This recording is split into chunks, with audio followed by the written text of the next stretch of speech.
मैं रोज ये पाप कर्म किए बिना नहीं रह सकता, निष्ठा है मैं इसके बिना नहीं रह सकता। अगर वो किसी से भी प्यार करेगा तो उसके जैसा प्यार करने वाला त्रिभुवन में कोई नहीं होगा। जो भगवान का आशिक है उसे कोई घसीट नहीं सकता, अगर घसीट ले तो उसे गिरा नहीं सकता, और अगर गिरा भी तो प्रीतम की गोद में होगा।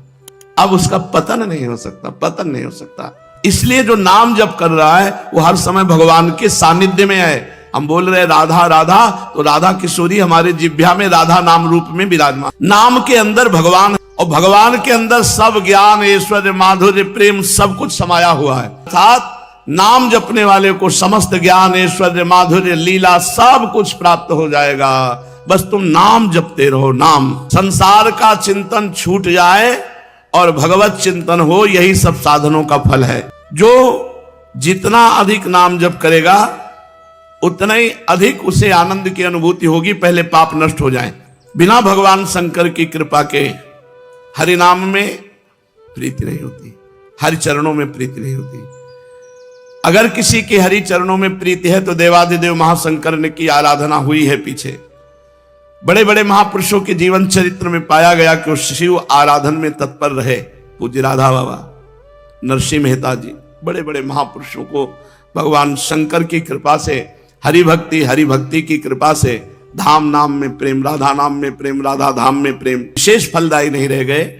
केवल भगवान नाम, कलयुग केवल नाम आधारा, सुमिर सुमिर नर उतरे। केवल भगवान नाम, जो जितना अधिक नाम जप करेगा उतना ही अधिक उसे आनंद की अनुभूति होगी। पहले पाप नष्ट हो जाए। पापों का नाश होने के बाद आनंद मिलता है। इसलिए जब तक नाम जप में तुम्हें आनंद ना मिले तो समझो नाम तुम्हारे पापों को भस्म कर रहा है। जिस दिन पाप नष्ट हो गए उस दिन आनंद में डूब जाओगे। सदगुरु की कृपा से यदि ये परहेज करते हुए नाम जप किया जाए, सदगुरु प्रदत्त मंत्र नाम, तो बहुत जल्दी सिद्ध हो जाएगा। वो सिद्ध का तात्पर्य होता है बिना प्रयास के निरंतर भजन चलना। सदगुरु जो बात बता दें बस उस बात में कभी संशय मत करना, उसको पकड़ लो, पार हो जाओगे। यदि आपका हृदय ऊषर की भूमि के समान है हरिभक्ति के निमित्त, काम क्रोध लोभ तो आपके हृदय में खूब अनुमान प्रकट कर रहे हैं, लेकिन भगवत चरणारविंद की प्रीति, नाम जप, नाम कीर्तन, भगवत कथा श्रवण, भगवत लीला गायन, इनमें ऊषर भूमि के समान है। बिल्कुल कोई प्रभाव नहीं पड़ता हमारे हृदय में, ना नाम का, ना धाम का, ना लीला का, ना गुण का। प्रभाव पड़ता है तो काम क्रोध लोभ मोह मद मत्सर का। ऐसा जिसका हृदय है और जो नाना विधि नाना दुर्मार्ग निष्ठ मप्य धर्मम, बड़ी महिमा वर्णन करते हैं, जो नाना प्रकार के अधर्म निष्ठा पूर्वक करता है। निष्ठा पूर्वक, मैं रोज ये पाप कर्म किए बिना नहीं रह सकता, निष्ठा है मैं इसके बिना नहीं रह सकता। जैसे श्री धाम की निष्ठा, मैं धाम के बिना नहीं रह सकता। नाम निष्ठ, मैं नाम जप के बिना नहीं रह सकता। गुरु निष्ठ, मैं गुरुदेव के बिना नहीं जी सकता। ऐसे ही पाप कर्म अधर्म के बिना मैं नहीं रह सकता। बोले नाना दुर्मार्ग निष्ठ मप्य धर्मम, नाना प्रकार के दुष्ट मार्ग अधर्म मार्ग को निष्ठा पूर्वक करने वाला व्यक्ति हो वो भी चिंत प्रभावशाली वृंदावन के वास और आश्रय के प्रभाव से मुन्मादयेत प्रेमणा, जो ऊषर भूमि हृदय है, हृदय में जिसके भक्ति का किंचन मात्र कोई प्रभाव नहीं पड़ता है, जो दुष्ट स्वभाव का अनेक प्रकार के अधर्माचरण करता है निष्ठा पूर्वक, ऐसा भी यदि वृंदावन का आश्रय ले ले, वास स्वीकार कर ले, तो श्रीपाद कहते हैं अचिंत महिमा वृंदावन की, कि उसके हृदय में भी प्रभाव मुन्मादयेत प्रेमणा, वृंदा विपिन मचिंत्य प्रभाव मुन्मादयेत प्रेम, उसको भी प्रेमोन्माद से उन्मत्त कर देगा वृंदावन एक दिन। जो ऊषर भूमि हृदय नाना प्रकार का धर्माचरण करने वाला, इसको तो नरक मिलना चाहिए। लेकिन यदि उसने वृंदावन का आश्रय ले लिया है, वृंदावन का वास स्वीकार कर लिया है, तो प्रिया प्रीतम के प्रेम में निश्चित उन्माद युक्त हो जाएगा। ये वृंदावन का प्रभाव है। वृंदावनम मचिंत प्रभाव मुन्मादयेत प्रेमना, अचिंत, तुम सोच नहीं सकते कितनी महिमा वृंदावन की है कि ऐसे दुष्ट नीच पुरुषों को भी प्रिया प्रीतम के प्रेमोन्माद में युक्त कर देने की सामर्थ्य वृंदावन की है। ऐसे वृंदावन को मैं नमस्कार करता हूँ, प्रणाम करता हूँ। जो अन्यत्र तीर्थों में जाते हैं, अन्यत्र धामों का सेवन करते हैं, अहोभाग्य धन्य भाग। और कुछ लोग एकांतिक भक्ति योग का अनुष्ठान करते हैं, ये भी कृतार्थ है, धन्याति धन्य है। उनको भी हम धीर पुरुष कहते हैं, श्रीपाद कहते हैं। वो बड़े धैर्यवान हैं जो अपने घरों का त्याग करके तीर्थों में वास करते हैं, पुरियों में वास करते हैं। उनको प्रणाम करते हैं। जो एकांतिक हरि की भक्ति योग में है वो भी कृतार्थ है, बड़े धीर हैं, बड़े महिमाशाली हैं। परंतु जो श्री राधा किशोरी के चरणों के आश्रित है, बड़ी गजब की बात है। अभी थोड़ी देर पहले किसी साधक से चर्चा में कह रहे थे कि ये बहुत विचित्र मार्ग है। कैसा विचित्र मार्ग है? चढ़ी कै मोम तुरंग पर चलिबो पावक माही, प्रेम पंथ अति कठिन है सबको निबहत नाही। बड़ा कठिन है प्रेम पंथ का निर्वाह करना। आशिक मिजाज चाहिए हमें त्यागी बैरागी ज्ञानी विज्ञानी नहीं चाहिए, हमें आशिक मिजाज चाहिए। दिल फेंक दिया बस, बिल्कुल पक्का समझो। पूज्य श्री जीव गोस्वामी जी के पास जब कोई शिष्य बनने जाता तो पूछते थे तुम्हारी आसक्ति कहाँ है? तो कहता स्त्री में, काम लायक हो हमारे, चल।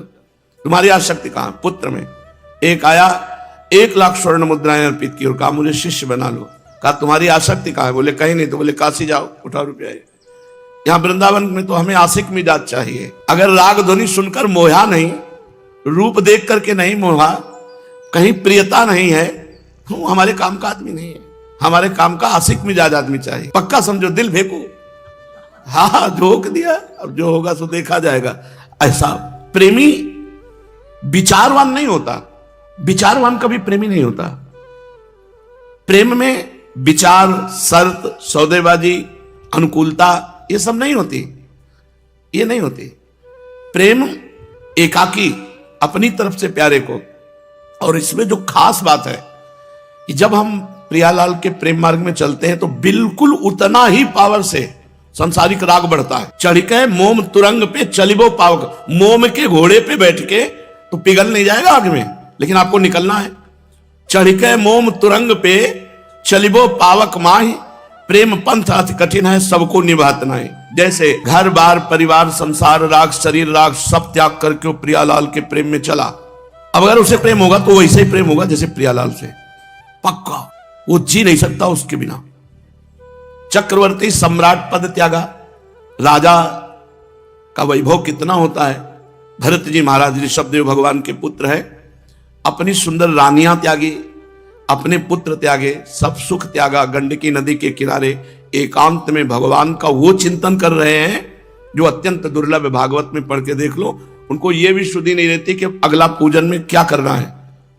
भगवान की रूप माधुरी में ऐसे बिल्कुल ये ना समझे कि हम ऊंचाई पे चढ़ रहे हैं तो विपक्ष ऊंचाई पे नहीं चढ़ रहा, आपके साथ ही राग भी बढ़ रहा है। अब वो राग कहीं फंसने न पावे और सीधा मोड़ हो जाए प्रिया प्रीतम को, तो वो है। नहीं तो अगर वो राग हिरन में हो गया तो महाराज जानते हो कैसे, जैसे गोपी जन विरह में नहीं वर्णन करती। अब एक साधक से चर्चा हो रही, हे चंद्रदेव तुम्हें जो हिरन का चिन्ह दिखाई दे रहा है तुम अत्यंत सौभाग्यशाली हो।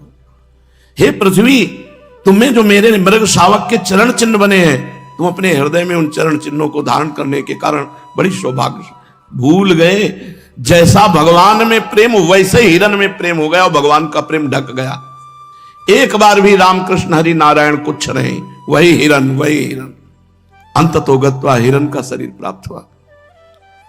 चढ़ के मोम तुरंग पे, अगर वो किसी से भी प्यार करेगा तो उसके जैसा प्यार करने वाला त्रिभुवन में कोई नहीं होगा, क्योंकि वो त्रिभुवन पति का प्यार जिधर मुड़ेगा तो उधर इष्ट देव के समान ही प्यार करेगा। अब सामने देहाभिमानी जीव होता है, उसको लगता है मैं सुंदर हूं इसलिए प्यार कर रहे हैं, मैं गुणवान हूं इसलिए प्यार। उसका स्वभाव है, रूपवान हो ना हो, गुणवान हो ना हो, गाली देता हो, अपमान करता हो, वो प्यार करेगा तो ऐसा ही करेगा जैसे इष्ट देव से प्यार करता है। इसीलिए साधक को बहुत बचने की जरूरत है, क्योंकि कोई संसारी आदमी नहीं है। भोगी आदमी प्यार नहीं करता, वो केवल भोग पर दृष्टि रखता है। और जो आशिक मिजाज होते हैं इनको और किसी से मतलब नहीं होता, इनकी आसक्ति होती है बिना वो देखो धनुर्दास जी की, उतने ही बड़े महापुरुष बने जितने आसक्त थे। छाता लेके चलते थे अपनी पत्नी के सामने, उसको देखे बिना जी नहीं सकते थे। तो बाजार सामान लाना है तो अकेले जा नहीं सकते, पत्नी चलेगी, वो पीछे चलेगी तो देख नहीं पाएंगे। तो पत्नी चलती थी ऐसे, आप छाता लेकर ऐसे चलते थे उसे देखते हुए। आचार्य चरण के पास सूचना पहुंची तो बोले तो बहुत काम का आदमी, पूरा समिटा हुआ है, पत्नी में आसक्त, बस मोड़ दे देना है हरि की तरफ। तो जाके पूछे तुम भाई बड़ा उपहास हो रहा है तुम्हारा, बाजार में सब देख के लोग हंस रहे, तुम्हें कोई चिंता? बोले कोई परवाह नहीं। बोले ऐसे क्यों चल रहे उल्टा छाता लेके? तो उनका मैं जी नहीं सकता इसके रूप के बिना। मतलब कोई प्रेमी हृदय ये बातें जानता है और तो विनोद में ले लिया जाएगा, लेकिन कोई आशिक मिजाज जो वास्तविक प्रेमी है वो जानता मैं जी नहीं सकता। तो उनका रूप में आसक्त हो, बस इतनी बात है ना। अगर इससे अच्छा रूप हो तो उनका हो ही नहीं सकता। ऐसा कैसे? जे ही रंगनाथ जी सामने छूट गया छाता, छूट गई पत्नी, और बहुत बड़े महापुरुष हुए भगवान श्री रंगनाथ जी के परम भक्त धनुर्दास जी महाराज उनका नाम हुआ। गोस्वामी जी जगह जगह से अपमान तिरस्कार पाया हुआ हृदय, और जब पत्नी आई रत्नावली जी, अपार प्रेम, पूरा का पूरा भगवत प्रेम उनके ऊपर टूट पड़ा। ब्याह के बाद कभी विदा नहीं किया, कहते तो मैं जी नहीं पाऊंगा। काम भाव नहीं था, प्रेम भाव और काम भाव में अलग। काम भाव में वो अपनी क्रिया की ओर तृप्त हो गया, उदासीन हो गया। प्रेमी केवल आसक्ति की, रोम रोम में उसकी आसक्ति होती है। वो प्रेम बड़ा विचित्र कोटि का होता है। किसी गृह कार्य के लिए गए हुए थे, इतने में उनके पत्नी के भाई आए। गंगा पार ही ससुराल थी, राजापुर गंगा के उस पार, इस पार ससुराल। पत्नी ने कहा वो काम के लिए गए, चलो घर चलते देते, तो जाने नहीं देंगे। जब ही घर आए, कहा पत्नी, बोले वो तो मायके गई। शाम के समय था, रात्रि में कैसे कैसे, और छत से आंगन में। तो उनकी पत्नी ने देखा और कहा धिक्कार है तुम्हें, जितना तुम चाम से प्यार करते हो इतना राम से प्यार करते हो, तुम महान हो जाते। मानो भगवान ने उस वचन से आसक्ति का मोड़ दे दिया। गोस्वामी जी दोबारा लौट के नहीं है, क्योंकि आशिक हृदय है ना, इसको चोट भी बहुत छोटी सी कंकड़ी भी बहुत पहाड़ की तरह लगेगी। प्रारंभ किया, पहली बात तो जो भगवान का आशिक है उसे कोई घसीट नहीं सकता। अगर घसीट ले तो उसे गिरा नहीं सकता, और अगर गिरा भी तो प्रीतम की गोद में होगा। अब उसका पतन नहीं हो सकता, पतन नहीं हो सकता। गोस्वामी जी इतने महान रघुनाथ जी के भक्त और इतने वैराग्यवान, कहीं पूरी जिंदगी में कभी कोई अन्य आसक्ति नहीं देखी गई। एक भरोसो, एक बल, एक आस विश्वास, एक राम घनश्याम हित, चातक तुलसीदास। चातक की तरह भगवान श्री राम से प्रेम किया। तो ये जो आसक्ति हृदय में उत्पन्न होती, बड़ी सुरक्षा की आवश्यकता है, बाढ़ की आवश्यकता है, संत सदगुरुदेव की नजर की आवश्यकता है। नहीं तो आशिक मिजाज वो जहां थोड़ा सा आह्लाद आया वो संसार की तरफ भटक जाएगा। साधक को आनंद के समय उदासीन रहना चाहिए। जब हृदय में भगवदानंद की स्फूर्ति हो रही हो तो उदासीनता होनी चाहिए। बहुत ही सुकोमल हृदय हो जाता है, बहुत ही। कोई झूठ से उससे कह दे हम आपके बिना जी नहीं सकते, आप चले गए तो हम कैसे रहेंगे, और इतनी गंभीरता से इस बात को लेता है कि वैसे तो नहीं है, अगर हम चले भी गए तो श्री जी तुम्हारे साथ रहेंगे। अंदर से संकल्प क्या बना, हम चले गए तो श्री जी तुम्हारे साथ रहेंगे। श्री जी से साथ दिला दे, तुम्हें पता नहीं चला, अब तुम्हारी पूरी बागडोर श्री जी के हाथ में पहुंच गई। संतों का हृदय एकदम, कहा तो गोस्वामी जी ने कि मक्खन के समान होता है, लेकिन कहा कविन पर कहे न जाना, क्योंकि निज परिताप द्रवई नवनीता और पर दुख द्रवई सो संत पुनीता। जो दूसरे के दुख को देखकर द्रवित हो जाए वही संत। तो ये जो साधुता का मार्ग है, पूरा निर्वाह करना बहुत कठिन है, क्योंकि पता नहीं जीवन की मोड़ पर कौन आकर के बोल दे कि मैं आपको बहुत प्यार करता हूं, उसका आशिक मिजाज स्वीकार कर ले कि हाँ ये प्यार करता हूं, मर गया पूरा। क्योंकि वो मोड़ पूरा होगा, अधूरा जीवन रहा नहीं है, अनन्य जीवन रहा है।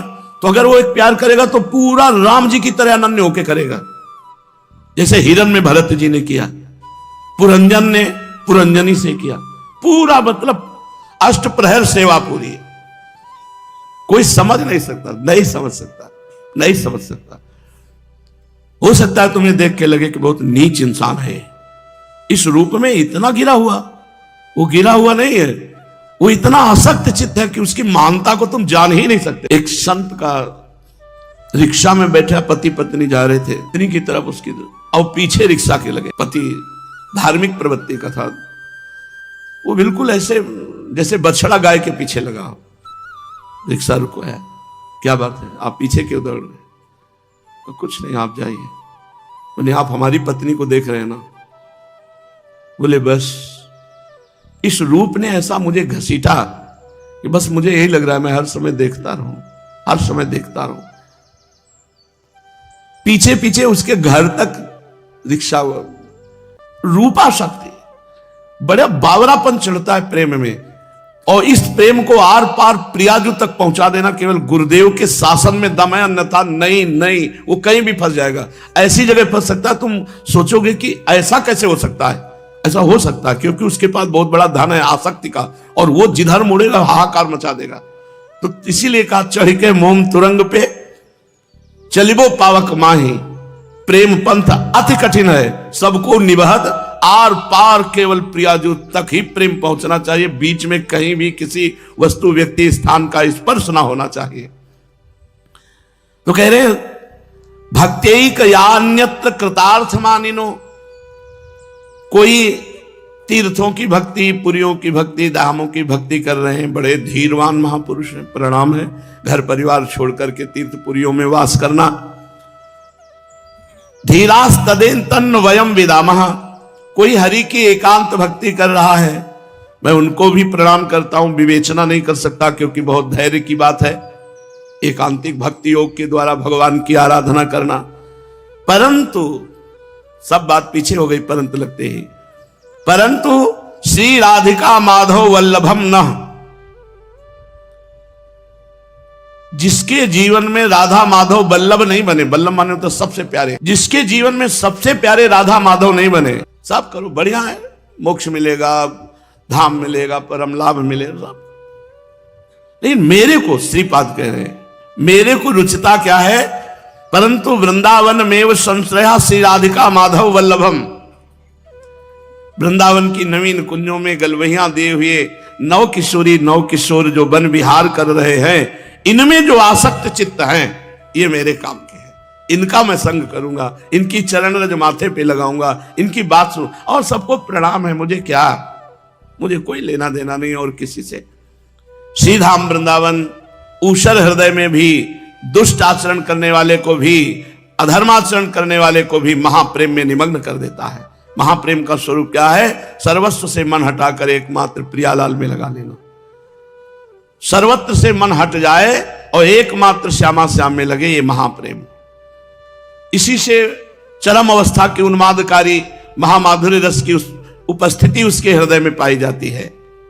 पूज्यपाद श्री उड़िया बाबा जी महाराज, इष्ट देव के अनंत नाम है, अनंत रूप है, किंतु हमारा गुरु प्रदत्त नाम और रूप में ही अनन्य प्रेम होना चाहिए, अन्य नहीं। ये निर्णय कर लेना चाहिए। अब हमारे हृदय में चलेगा तो गुरु प्रदत्त ही, श्री आधा वल्लभ लाल को हृदय ध्यान मुख नाम, नहीं तो रसना कटो जो अन्न रटो निरख अन्न फुटो नयन। ये प्रारंभिक भक्ति नहीं, ये चरम अवस्था की पहुंची हुई भक्ति है, जो गुरु प्रदत्त नाम मंत्र इष्ट में अपने आप को अनन्य कर देता है। भगवान से भगवान नाम अलग है, लेकिन भगवान नाम से भगवान अलग नहीं है। जैसे हम बोले राम, तो राम का नाम अलग हुआ और राम जी अलग हुए, लेकिन राम नाम से राम जी अलग नहीं हो सकते। भगवान से नाम अलग है, लेकिन नाम में भगवान अभिन्न है, विराजमान है। गोस्वामी जी की ये चौपाई तो सबने सुनी होगी, नाम लेत भव सिंधु सुखाही, करहु विचार सुजन मन माही। ऐ सुजन, ऐ सुंदर जानकार, ये बात मेरी जान लो कि नाम लेते ही भव समुद्र सूख जाता है। अब विचार करो कौन सा साधन श्रेष्ठ। नाम लेते ही भव समुद्र से पार होने की बात जाने दो, सूख जाता है। पूज्यपाद उड़िया बाबा जी कहते, ये चौपाई तो सब लोग गाते सुनते हैं, पर क्या मां तो समझ पा रहे हैं कि चौपाई क्या कह रही है, कि नाम से बढ़कर कुछ नहीं है, निरंतर नाम जप करो। पर कौन नाम जप करता है, कोई बिरला ही। भगवान तो अनंत सौंदर्य की खान है, उनकी ओर मन नहीं जाता। क्यों? क्योंकि तुम नाम जप नहीं करते। नाम जप करो, फिर देखो तुम्हारा मन भगवान के अनंत सौंदर्य में पहुंच जाएगा। अपना पुरुषार्थ केवल इस बात का है कि हम नाम जप करें, भगवत कृपा इसी बात की है कि तुम्हारे में नाम जप करने की रुचि हो जाए। ऋषियों ने ये समस्त साधनों को शोध करके उनका सारांश निकाला। ऋषियों ने समस्त शास्त्रों के साधनों को शोध करके सारांश निकाला, जगत चिंतन छोड़कर भगवत चिंतन करना ही सब साधनों का निचोड़ है। चाहे योग हो, चाहे ज्ञान हो, चाहे भक्ति हो, चाहे कर्म योग हो। जगत चिंतन देहाशक्ति, भगवत चिंतन भगवदाशक्ति। भगवत चिंतन करने से ये देह भी दिव्य हो जाता है, देह भी दिव्य हो जाता है। सर्वदा जो भगवान का चिंतन करते रहते हैं, भगवान नाम की रट लगा देते हैं, कलयुग स्पर्श नहीं करता ऐसे साधकों का। नहीं तो कलयुग के स्पर्श मात्र से बुद्धि भ्रष्ट हो जाती है। कलयुग कर्म न धर्म विवेकु, राम नाम अवलंबने को। कलयुग में धर्म कर्म सब विशेष फलदायी नहीं रह गए, केवल भगवान नाम। कलयुग केवल नाम आधारा, सुमिर सुमिर नर उतरे। केवल भगवान नाम। पापों का नाश होने के बाद आनंद मिलता है, इसलिए जब तक नाम जप में तुम्हें आनंद ना मिले तो समझो नाम तुम्हारे पापों को भस्म कर रहा है। जिस दिन पाप नष्ट हो गए उस दिन आनंद में डूब जाओगे। बिना भगवान शंकर की कृपा के हरि नाम में प्रीति नहीं होती, हरि चरणों में प्रीति नहीं होती। अगर किसी के हरि चरणों में प्रीति है तो देवादिदेव महाशंकर ने की आराधना हुई है पीछे। बड़े बड़े महापुरुषों के जीवन चरित्र में पाया गया कि वो शिव आराधन में तत्पर रहे। पूज्य राधा बाबा, नरसिंह मेहता जी, बड़े बड़े महापुरुषों को भगवान शंकर की कृपा से, हरि भक्ति की कृपा से धाम नाम में प्रेम, राधा नाम में प्रेम, राधा धाम में प्रेम। तो जिसको हरि नाम में प्रीति ना हो रही वो भगवान शंकर से प्रार्थना करे, भगवान शंकर की आराधना करे, निश्चित हरि नाम भक्ति उसके हृदय में जागृत हो जाएगी। नाम जागृत हो जाएगा, हरि भक्ति जागृत हो जाएगी। अयोध्या वासियों से भगवान श्री राम बैठाल करके हाथ जोड़ के कहते हैं, और एक गुप्त मत सब ही कहो कर जोरी, शंकर भजन बिना नर भगति न पावई मोरी। जा पर कृपा न करही पुरारी, सो न पाव मुनि भगति हमारी। शिवद्रोही ममदास कहावा, सो नर मोही सपने हूं नहीं भावा। भगवान श्री राम जी के हे अयोध्यावासियों, मैं हाथ जोड़कर सबसे प्रार्थना करता हूं, एक अपने मन की गुप्त बात कहता हूं। भगवान शंकर के भजन के बिना कोई मेरी भक्ति नहीं प्राप्त कर सकता। अगर कोई भगवान शंकर से द्रोह करे, मेरा दास कहलाए।